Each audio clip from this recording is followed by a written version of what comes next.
receiving us on short notice. Thank you. This is your seat, sir. Good afternoon, sir. Dito po. And the rest of the delegates and members, please leave. Happy New Year, sir. Happy New Year, sir. Happy New Year. Thank you, sir. Yes, sir. We are very eager to have the honor to be received by Mr. Speaker on the occasion of the official creation of our group as a legal entity in the country of the Philippines, the first one in Asia for our order. So, in other words, your own office here is is a new one?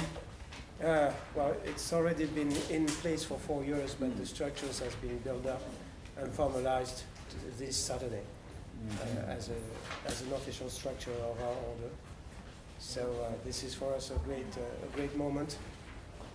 Especially, it will give us more opportunities to interact in humanitarian assistance in the Philippines, and we were all devastated as far as we could after the super typhoon, and that really raised for us the issue that we had already in mind, the issue of water.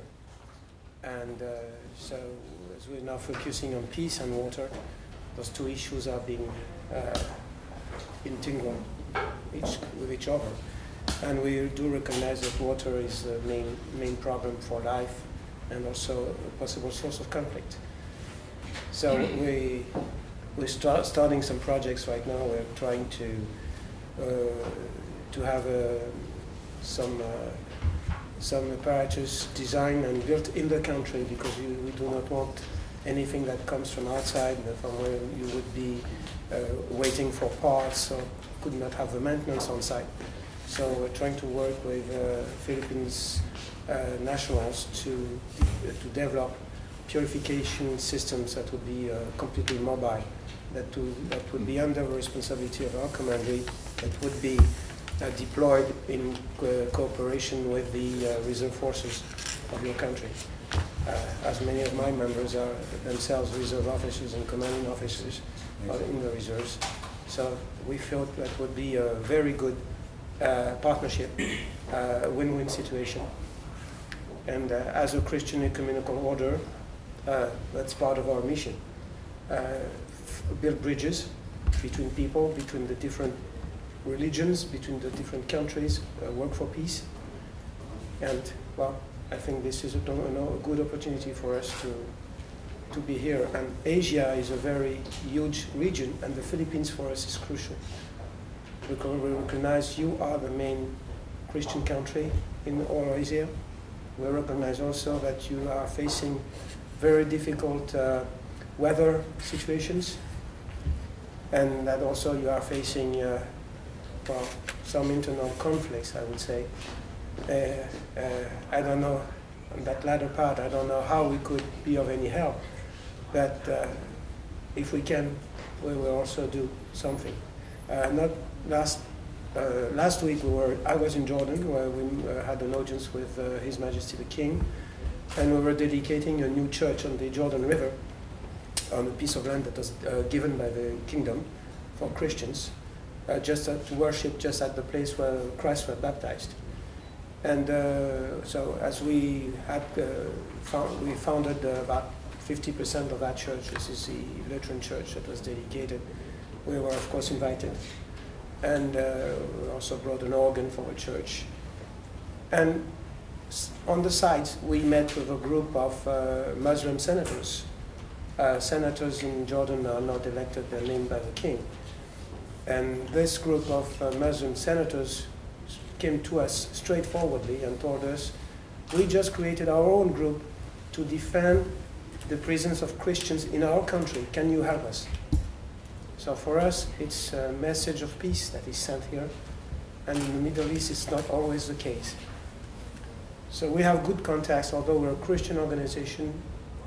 I would boldly try to say that we have not so bad relations with our counterparts in the Muslim world and the Jewish world. So if we can be of any help, we would be more willing to do our little part any way we can to help.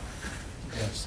Of course, we have to admit that the great majority of women in our country need one help or another, particularly those coming from poorer families. Nonetheless, we are proud that our country is perhaps the leading one in the whole world in terms of participation of women in the leadership of the country.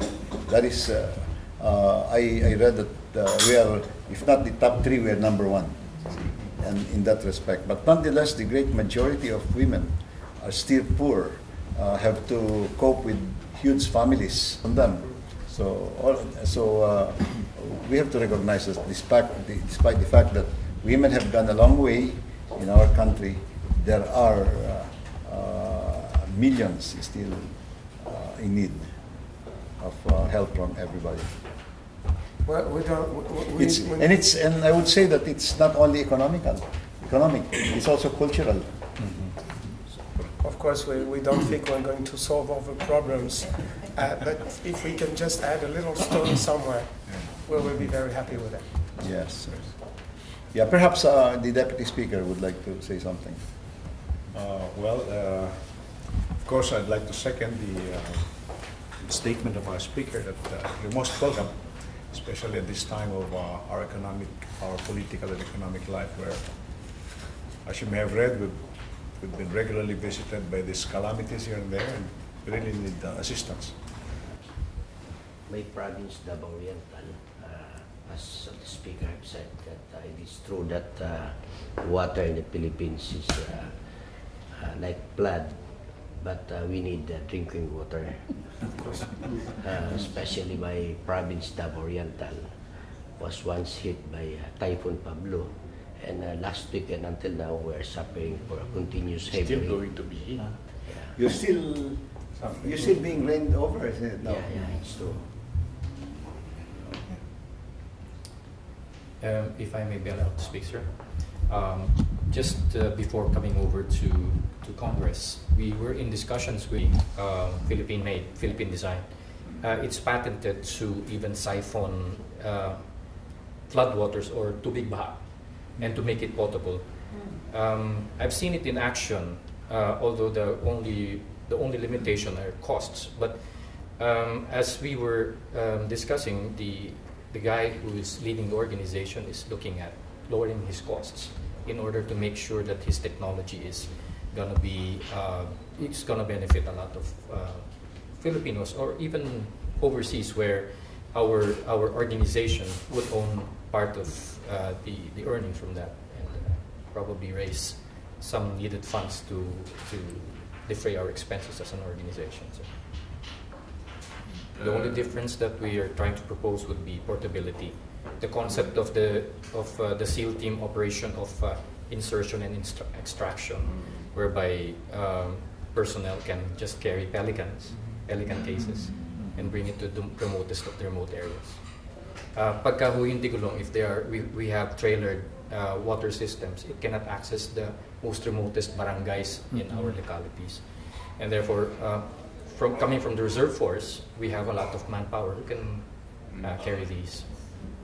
Something that would also depend as less as possible on energy, so be solar energy, because if you run out of gas, your system is broken. If you run out of parts, your system is broken. If you run out of maintenance, your system is broken.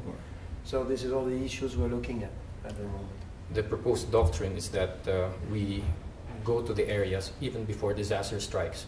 We would set up ladders, fill them up with water, so that when disaster strikes, there is ready sources of water for most of our countrymen, sir. That is in the pipeline, and we are partnering with other organizations in the reserve force who would be able to help us carry these items there and set it up in the different localities. If I may, Thank you very much. Mr. Speaker, We might as well have a shot together. Come on. Okay. as a special thank you for your welcoming us on this day, we want to present this to you as a certificate of our appreciation of your good welcome. Thank you, thank you. Sovereign Military Order of the Temple Capital of of Jerusalem. Okay.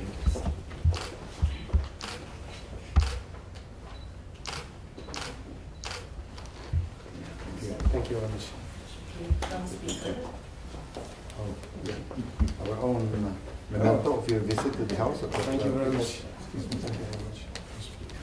This is a Yeah.